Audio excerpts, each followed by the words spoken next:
The Golden Knights practice session Wednesday focused on details heading into game number 2 against the Winnipeg Jets. You're Locked On Golden Knights, your daily podcast on the Vegas Golden Knights, part of the Locked On Podcast Network. Your team every day.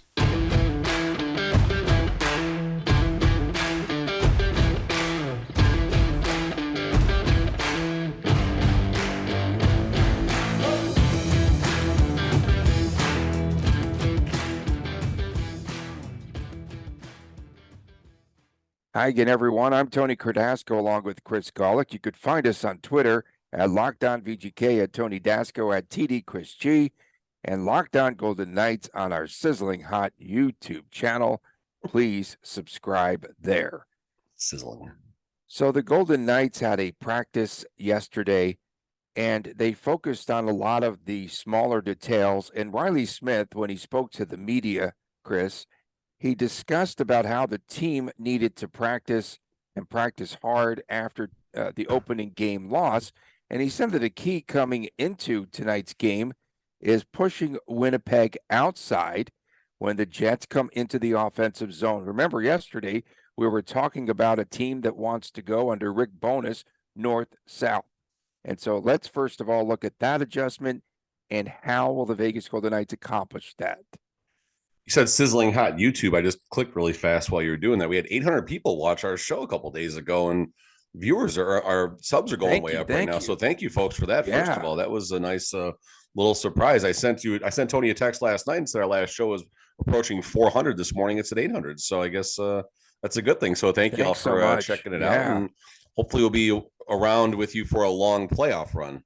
We'll have to, a nice little segue to adjustments and things like that.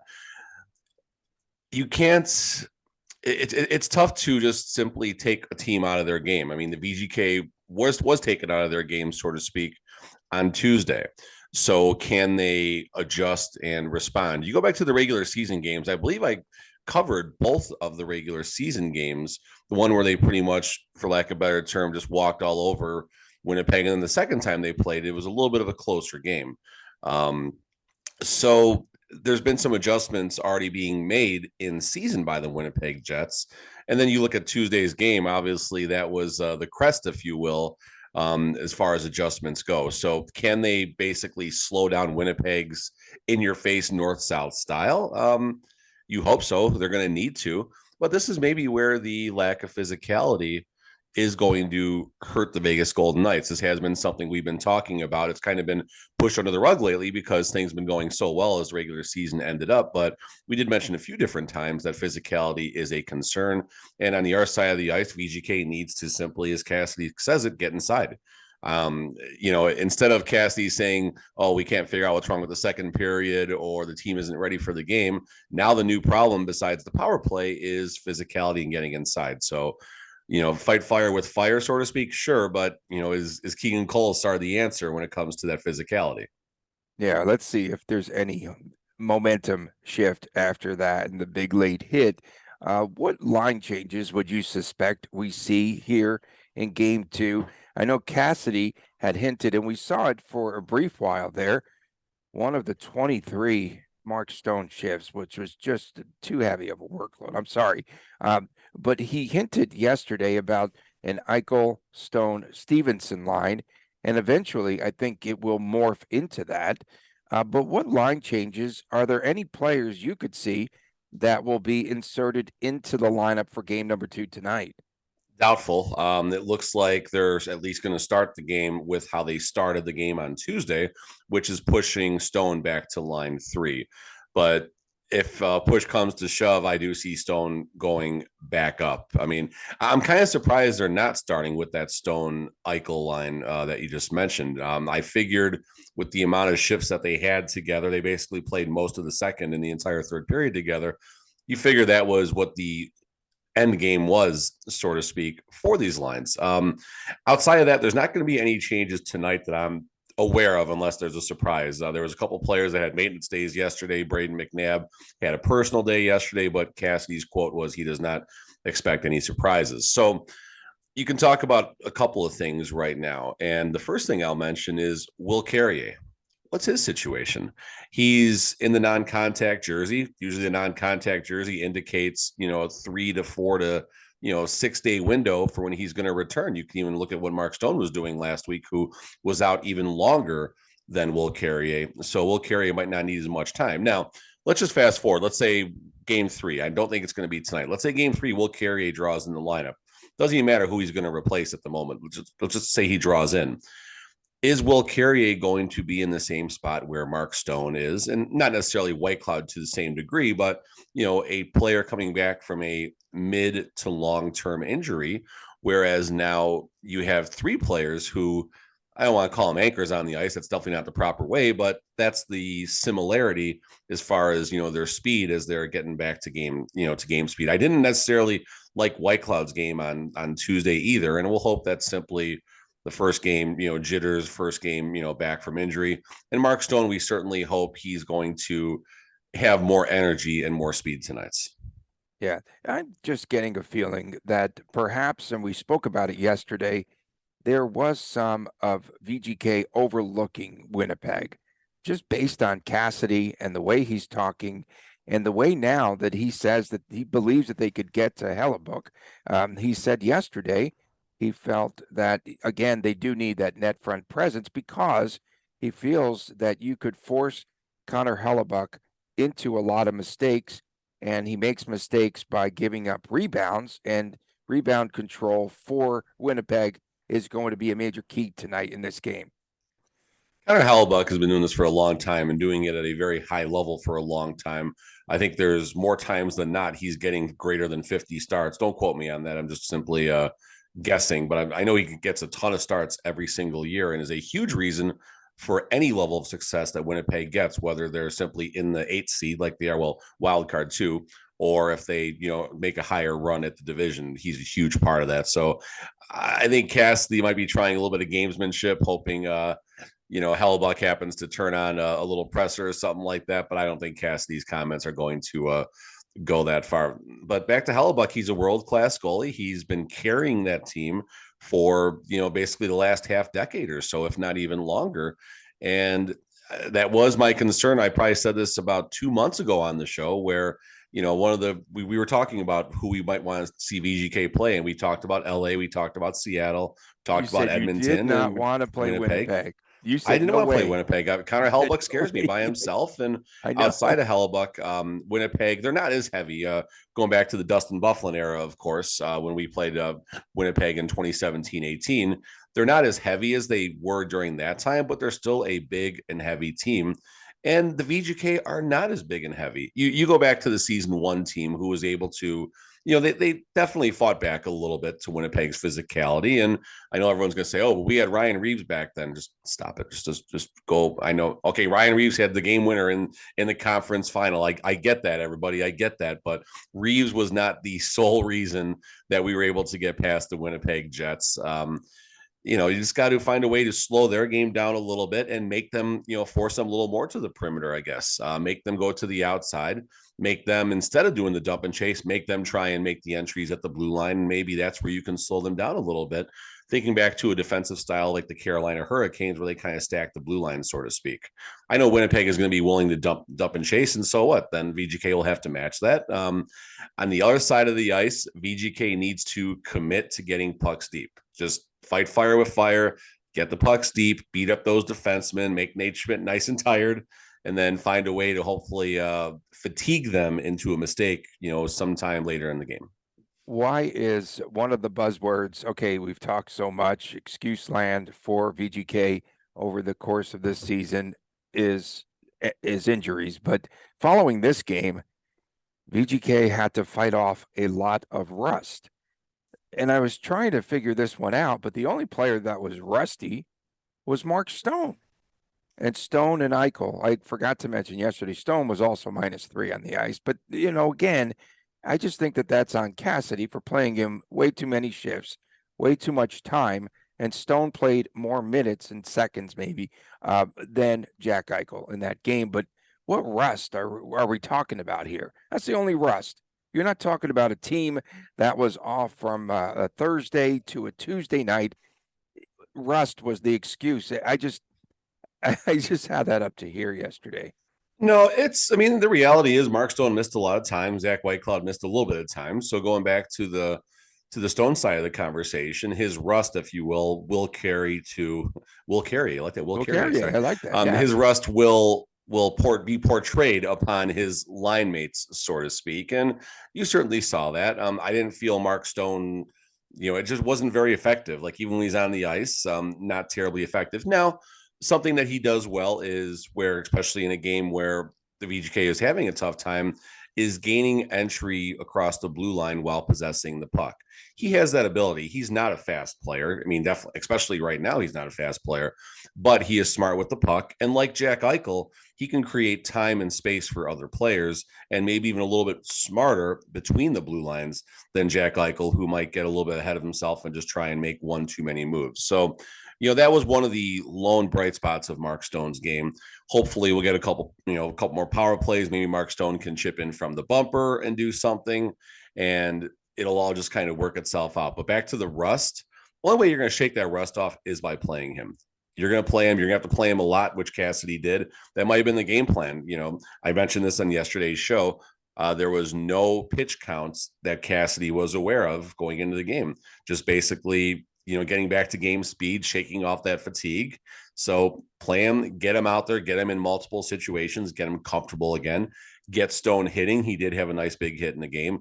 He has to get hit a few times, see how his body responds. And I mean, all that time missed, 2 back surgeries, it's in his head to a degree about his personal health. So he just needs to get back to it. So let's hope this was going back to the horse racing reference. That was the race that he needed. That was the start that he needed. And now tonight is, the bigger race, so to speak. This is the stakes race that he was getting ready for. And hopefully, he'll take VGK to the finish line. There you go, Tony. Oh, you're saying Stone's going to go up in class tonight. I like that. Oh, there we go. Yes. We're not got to break that maiden, Tony. So now again, VGK has to manufacture odd man rushes. Net front presence is obviously something that they have to improve on in this game. But at what point, and I'm tired of protecting him, but at what point does Jackie Aces step up? It's time for him to be the focal point of this team and this offense. It is. It's time for him to step up, right? Some people we're saying in the Twitter universe that Eichel still hasn't played a playoff game yet, and I mean, it kind of felt like that at times. I mean, you didn't really see too many of those moments where he controls the pace. Back to what we said a few seconds ago about gaining the blue line, and then his patent to go behind the net, look for someone. Okay, no one's open. He'll go back all the way to the blue line and come all the way back down, and got the sway going right now, and eventually make a pass to somebody. So we didn't see a whole lot of that. Credit Winnipeg to, of course, having some type of game plan in place to not allow VGK to work the perimeter to create that time and space. So, this is playoffs, right? Just some greasy, ugly goals. Sure, the rushes are nice. Sure, if we can get, a nice power play, tic-tac-toe type of goal, that would be great. But, this is the, going back to that amazing Ryan Reeves goal, it was a seeing eye shot from the blue line that he tipped, and he tipped it high. He tipped it from like I think near the top of the circle, if I'm not mistaken, in that game. So, more shots on net. The crowd's going to be yelling shoot from the word go. We know that. I mean, we know how the cheap seats, we love to chirp when they're not shooting enough. You're going to hear a lot of that. And was it 17 shot attempts? 17 shots on goal. That's got to change. That needs to, the first number needs a 4 tonight. They need to, and I don't care if they put 40 shots on goal and 34 of them are lazy point shots. I mean, listen, give me a Pete DeBoer game tonight. Give me a Pete DeBoer game where they shoot at every single thing that moves, because eventually something's going to happen. Something will happen if you can put that many shots on Hellebuyck. So, especially if you get a cheap one that just kind of, hits a couple of feet or something like that and goes in nice and slowly, where Hellebuyck's going left and the puck just kind of goes slowly into the net past him. That's how you get in his head, not Bruce Cassidy chirping him from the podium at City National. See, and the thing that I see with Eichel again is he's given up so much of his offense to play defense, and he's become, no doubt, and he's done a good job at it too. Let's be fair, he's done a good job. Absolutely. He's done a good job. But you know what? Let him play. Just let him play tonight. Sounds like it sounds like the Will Carlson path to success right now. Focus on the defense. Just let him score. That's what you need him to do. and especially when, to use a Cassidy lead term, and score. Yeah, when this team is functified, or they're in a funk right now. Snake bin. Okay, but they can't score goals in the playoffs.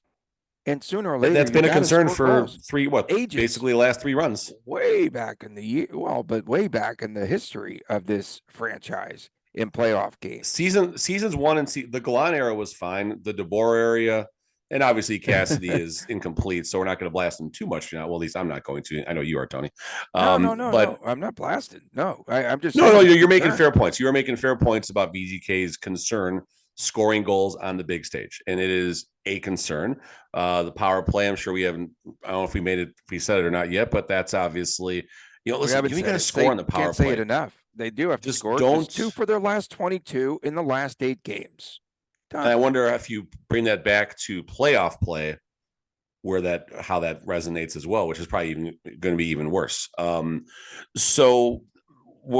had something teed up. Shots, Colorado power plays. Oh yeah, no, just the power play on the power play. The goal, yeah. I mean, it's all the canned responses, I guess. But right. The goal for the power play tonight is not to get booed by the home crowd. The expectations are so low right now. Where if they don't get booed, I mean, it's like a cat. Cats have no expectations in life. Their expectations are so low. So if a cat actually goes by and headbutts your leg, you're all excited because the cat gave you some affection. But otherwise, cats, they do nothing. They sleep all day. They, whatever. VGK needs to have better expectations than a cat on a power play. There you go. Speaking of cats, when we return, we'll talk about the Panthers. That was not coordinated, folks. That was not coordinated. No.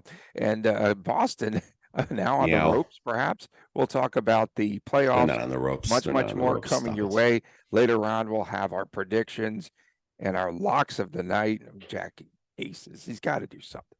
When we return right here on Locked On Golden Knights. Something special is coming to Built.com. That's right. Major announcement. Drum roll. Okay, to Built.com on Saturday, April the 22nd. So we don't have all the details yet, but the excitement is definitely real, and it's something you won't want to miss. If you know how Built works, then they have the most incredible protein bars in the world, and they do these amazing flavor drops with unreal flavors in limited quantities. So again, mark your calendar and head to Built.com on Saturday. That's April 22nd. And you will be one of the first to discover what all the hype is about. And I can't wait to see. Chris and I are looking for care packages, everything. Make sure that you use the promo code LOCKEDON15, and you will get 15% off of your order at Built.com. You didn't expect that copy. Welcome back to Locked On Golden Knights. Tony Cardasco and Chris Golick from Las Vegas. We appreciate you making us your first listen each and every day. Get on this bandwagon. And again, find us. You could find us on Twitter each and every day, wherever your podcasts are available. And of course, on the YouTube channel. And speaking of bandwagon athletics, Vegas, there we go. How about this? Okay. It just took us a matter of time. That was going to be WTF, right? So they're going to go to the old Wild Wild West property, which is a ton of land. And it is on the northwest side, right there, Dean Martin and Tropicana. Oh, we need more traffic issues on Trop. We don't have enough. In any event. They're going to have to drop Tropicana again. Yeah, Tropicana. They have to drop it even farther. We used to live, so Tony, when we first moved out here, we lived in those budget suites right across the street there for a little bit. Really? That was where we stayed when we first came out here in 2008, literally right across the street. Could walk right across to a Wild Wild West whenever I was feeling a little bit saucy and dangerous and felt like risking, my personal well-being. And that's even before you walk in the place. But, we did live there for a little bit, and that is a busy area. That is a very busy area. And there's even more businesses there now. There's a Raising Cane's over there. Woo.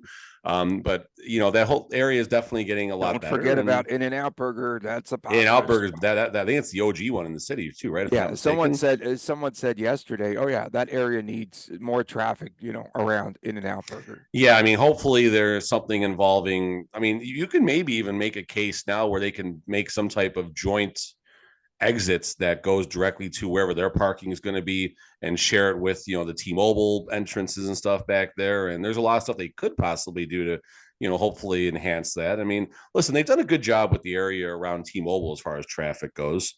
Now you're going to add the potential for crossover in the spring and the fall of baseball and hockey and even football games also in the fall. So it's, yeah, it's cool. But being the one that's going to have to, pitch people on traffic issues and stuff like that's going to be some wizardry to figure all that out. Yeah, so it is confirmed, closing in on the agreement to construct a $1 billion property. So are they still going to be Moneyball when they come? Honest question. Like, no, is it still Moneyball when they come here, or is it? They can't be. They got to open the coffers, and I'm sure that there's been a lot of discussions behind the scenes, and we already have a minor league baseball team. How are we going to support 2 minor league teams here in Vegas? Listen, they had 30 call-ups from the Aviators last year. 30. And so the Aviators still outdraw the Oakland Athletics on an average basis. Yeah, this will be nice though. A nice 32,000 seat baseball. It'll be small. It's gotta be a dome, obviously. Yeah, dome. Yeah, looking forward to that. $1 billion project. Back to hockey for a moment, just for a moment. Okay, so we look around at some of the playoff series and the NHL playoffs. If there's one thing that we've just seen so many surprises. And another thing that's really stood out, 2-goal leads just don't last in the NHL. And that's why when VGK digs themselves a hole the other night, I'm thinking they're going to come back because that's nothing in the National Hockey League. But the biggest shocker yesterday had to be how Florida dominated Boston. Watching that game, third period, okay? It got ugly. Did you see the faceoffs? At one point, it was Florida won 13 of 16 faceoffs. So they need Bergeron or Carlson or someone there in the faceoff circle to win faceoffs. And a lot of them happened, of course, in the Boston defensive zone. When the wheels come off, the wheels come off, and we've seen this in Vegas. Yeah, 1 or 2 of them led to goals. When I remember when Edmonton absolutely crushed us down the stretch at home in Vegas, that was another situation where the faceoffs were absolutely dominated the other way. And, the scoreboard, it was a similar score, a 3-goal high, game where, the home team lets in a ton of goals and a ton of chances and stuff. So, I mean, this is playoff hockey, guys. It's unpredictable. You don't know what's going to happen. I don't know what's going to happen. The seeding means very, very, very little once the playoffs start. And just a reminder, the Los Angeles Kings have won the Stanley Cup as an 8 seed, folks. So, there's no more 8 seeds, quote unquote, but that's wild card 1 and 2, basically the 7 and 8 seeds. So listen, we hope VGK finds a way to get past Winnipeg, and it would be very unfortunate if VGK could not get past Winnipeg, but it's not an upset if any of these lower seeded teams can take out the higher seeded teams. And I know going into play yesterday, it was 2 and 6 as far as the higher seeded to lower seeded teams go. And then yesterday now, so the Panthers won. So now that'll be a lower seed. Now we can take that to 2 and 7. Let's see. They'll take it 2 and 7. Oilers won. So now we're 3. Now we're 3 and 7. Okay. And then the Carolina, the Stars got it figured out last night. Another high scoring game. So point being is, and listen, maybe that's a little bit of hope as well for some of the higher seeded teams figuring it out in game number 2. So, this all kind of circles back to VGK in some strange way, whereas hopefully they'll figure it out and, the cream will rise to the top, so to speak. But, is VGK the cream? Okay. Again, you've got Edmonton and Los Angeles. This series, it's been great so far. Yes, that was good hockey yesterday. It was good hockey. Tied up again at 1 apiece, and another Edmonton lead of 2-0 evaporates. And the way to beat Edmonton, I'm starting to figure out, and maybe everyone else as well, is to get them to make a stupid penalty and put him in the penalty box. What was up with him yesterday? He was a friggin' I'm trying to think of a word right now. He was just hacking at everything yesterday. A hack. He was a hack. Yeah, there you go. He was definitely a hack yesterday. And, it's one thing you take one shot, but he just kept on going and going and going. And you're watching stuff, happening in front of the benches. I mean, especially going back to that Boston, Florida game, there was just mayhem in front of the benches on the line changes. Kachuk doing his thing, and back to Edmonton, LA, we got the winner of that series, and it's nice to see that series getting a little ugly at times, a little chippy, and the game's going deep as far as in the balance all the way until close in the end there. Korpisalo, he's got some kinks right now in his armor, so to speak. He started both games, I believe. And the game-winning goal for Edmonton, I didn't think, I mean, it was a partial screen going on there, but that's not the goal you want to give up with, 7 or 8 minutes left, or 10 minutes, whatever it was, in the third period. That's not the type, you don't want to give up any goals, but that's not the type of goal you're going to feel good about. That's when your coach is going to give you the one more save. That was the one more save goal right there that went in. And, hopefully back in VGK land, we do get that one more save, because we certainly could have used that one more save, but game one, certainly not on Brossoit at all. And I still ask, why not Aiden? Why is Aiden Hill not hit the ice right now, Tony? He's got to going back. I know we're circling around, but I'd start him tonight in a perfect position. Just the change, I think, would help to bolster this team. But he's in the same world as Mark Stone, Tony. He does not have NHL game speed right now. He's not even backing up for warmups. How do we know? I mean, we don't even know. I mean, we know something's up. We know something is up between Hill and Cassidy. I'll say that. Yeah, for sure. And hopefully, whether it's lack of trust or whatever it is, there's something. He's beaten Winnipeg all 3 times this year, so he's got to know something. Okay, Stars win last night 7-3. They even up the series against Minnesota 1-1. Carolina now up 2-0. The overtime goal by Jesper Fest. Yeah, they lost Teuvo Teravainen, broken hand now. So now they're down 3 big pieces in Carolina. Jeez, I didn't see that part. And then the big game tonight, the Kraken with that 1-0 series lead. I love it. Over Colorado, that'll be a 4-1. Could you imagine this if it was Vegas Kraken in the conference final? How amazing would that be? Yeah. 31-32, just giving the finger to the rest of the NHL. Like, hey, we got this figured out. Oh, I know. Mr. Official / referee, I have to ask you a question. There's a lot of penalties. We typically don't see some of these ticky-tack penalties in the playoffs.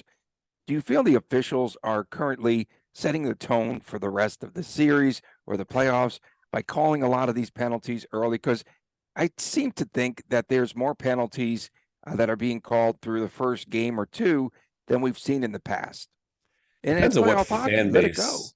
It depends on what fan base you talk to right now. I mean, Edmonton feels that they're getting absolutely crushed by the officials and stuff. So, yeah, my thing about that is I've never liked how, it's playoff hockey, put the whistles away. Like, I never liked the refs changing the game from season to season. What I mean is regular season to playoff season. I've never liked how there's this playoff officiating. Like listen, the officiating should be the same, and no matter what, you should call the same penalties at the same stage of the game. It should not change just because it's the playoffs. It shouldn't change because it's game 7. I've never liked they're putting their whistles away sort of. It should be the same consistent officiating from the beginning. And then listen, if they put the whistles away, so to speak, in the playoffs because that's better, then put them away in the regular season too. What's the difference? Give them the hockey game that they want. And I think all players would agree, as long as the officiating is even throughout, as far as what they call in the regular season versus the playoffs, I don't think a lot of people would be upset about that. Coming up next, we'll have our locks of the night, our predictions coming up for game number 2, VGK and the Winnipeg Jets. We'll return with more right after this. You almost said the Edmonton Jets again. You almost said it, Tony. I said it the other day. You caught me, huh? I caught that. Canadian teams, who cares? We'll return with more right after get them all out of the this. playoffs. I'm Locked On Golden Knights. For a championship team, it's all about making sure that every player is a perfect fit. And it's the same when it comes to your vehicle. Every part needs to fit just right. So the next time that you need parts and accessories, just head to eBay Motors. With eBay Guaranteed Fit, you can be sure that every part you need is just right the first time around. Just add to your ride at My Garage, and then you go to the green check, and you know that part will fit, or your money is returned. Get your money back. Because just like in sports, confidence is the name of the game when you shop at eBay Motors. And with over 122 million parts to choose from, you'll be back in the game in no time. After all, you can bring it home with a win and the right parts are guaranteed. So get to the right parts, find them, the right fit, and the right prices at ebaymotors.com. That's ebaymotors.com. Let's ride. Eligible items only. Exclusions apply. Yep. Welcome back to Locked On Golden Knights. Tony Cardasco and Chris Golick from Las Vegas. Chris, we're going to go over the time limit, but before we get into anything else, was it a surprise? Manny Viveros is out as the head coach of the Henderson Silver Knights. 3 seasons, battled cancer, just, a super guy, right? An honest guy and a guy that's really passionate about hockey and about his team. Yeah, I mean, listen, they're mutually agreeing to part ways, so to speak. His contract is up in the end of June. He's not going to be coming back. Well, we don't know if this was a performance-based, decision by both parties, or if it is a more personal decision because of, what Manny Viveros has gone through. We don't know, if he's going to be coaching again or not. If we're going to focus on the business side of this, he's not the reason, things didn't go well in Henderson for the last couple of years. There's been so many injuries here in Vegas with the Knights. So, listen, I love the guy. I love listening to him. I love the way he coaches. I love watching him on the bench, and I love just his passion for the players and wanting them to succeed. Okay. Steve Marsh, yesterday on my Twitter feed, when I put up the news, he said, Dallas Eakins was in the VGK press box the other night. He's out of work. That's pretty cool. And then I started a rumor. I believe John Stevens is going to get a head coaching job out of this. The VGK assistant, he's been a head coach before, and that Anaheim job is open. This is a gap deal. This is a gap deal for him right now. You think this is going to happen? I'm starting to speculate myself. Yeah. No sources have told me. Okay, let's get into our locks of the night and our predictions. And so I am going to go with the only player that would actually shoot the puck the other night, and that was Riley Smith. He had 5 of the 17 shots. He was not scared to shoot the puck. So Riley Smith and Nick Waugh, 3-2 VGK on the bounce back. Oh, let's get cliche, bro. Oh, Tony, they're mad at you. You took the Knights to win right now, so you just people are unsubscribing right now. The farm on Winnipeg. Yeah, they are. All right, so let's chalk it up tonight. Give me Eichel and Stone, because those are the leaders. Those are the ones that need to do it. And I'll ride with you 3-2 VGK as well in the bounce back. All right, Chris, what's going to happen tonight? What's the score? 5-1 Jets again. That's my man. 5-1 Jets again. Again. And I believe that the 2 best Jet players are going to do the best. Who, the 2 Jets players are going to do the best? 2 best. The 2 best. So what? Morrissey and Scheifele or Scheifele, Wheeler? Mm-hmm. Well, if a VGK player does well, who's it going to be? None of them. He's predicting doom and gloom. He's saying doom and gloom. Doom and gloom. He said none of them. None of them. He's down on his team. Chris might be the new Tony Cardasco right now. He might be the new instead of Chris Jr., he's Tony Jr.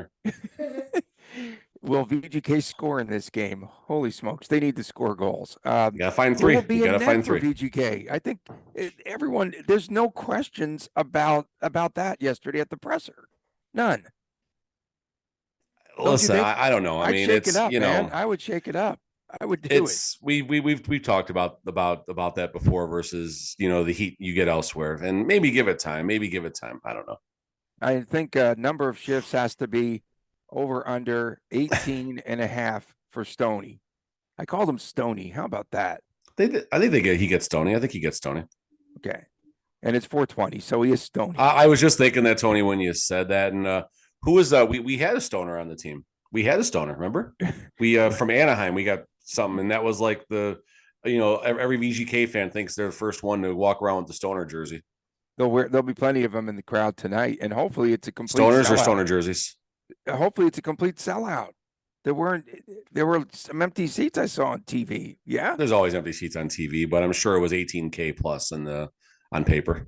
Okay, gamesmanship perhaps. There's a lot of empty seats on Wednesday or on Tuesday. I saw a lot of chatter yesterday about Elliot Friedman talking about VGK playing games. This is gamesmanship, and we don't know how much of this is true. VGK played games with the rink lights for the Jets practices back in 2018. They did not forget. He says that they have also removed the pedals from the exercise bikes outside of the Jets dressing room. And he said around the league that he thinks that everyone thinks this is extremely Bush league. But then they had a reporter go outside the locker rooms yesterday. There is one broken pedal. Fix it, VGK. Come on, man. There's one broken pedal. It's got to be coincidence. If that's really happening, that's just as goofy as we are. That would be terrible if that's really happening.